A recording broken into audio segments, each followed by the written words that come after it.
இது நம்ம உடம்பு கூட சொல்லுது. நம்ம உடம்புல இருக்க செல்கள் கூட முடிவுக்கு வந்துகிட்டேதான் இருக்கு. ஒவ்வொரு கணமும், இப்ப நான் பேசிட்டு இருக்க ஒவ்வொரு நொடியும் உள்ளுக்குள்ள ஒரு மரணம் நிகழ்து, ஒரு பிறப்பும் நிகழ்து. இந்த மாதிரி தியானத்துல ஒரு புதிய பிறப்பு நமக்குள் நிகழும் அப்படிங்கிறாரு. அது விழிப்புணர்வோடு கூடிய பிறப்பு. அந்த பிறப்புலதான் நம்ம உண்மைய ஒழுங்கா பார்க்கக்கூடிய நிலைக்கு வருவோம்.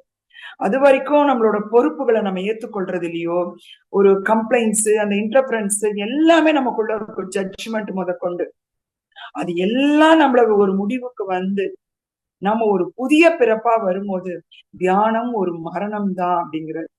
அதே போல இந்த ஆழமான பள்ளத்தாக்குல ஒரு மரணம் நிகழ்து. எப்படிப்பட்ட மரணம்னா, நம்ம இருக்கிறோம், இல்லாமலாம் இல்ல. இருக்கும் என்ற உணர்வுக்கும் இல்லாம இருக்கிறன்ற ஒரு உணர்வுக்கும் இடையில இருப்போமா. நீ இருக்கிற, ஆனா அங்க இல்ல. அது ஆன்மீகத்துல அதிகபட்சமான உச்சபட்சமான ஒரு முரண்பாடு.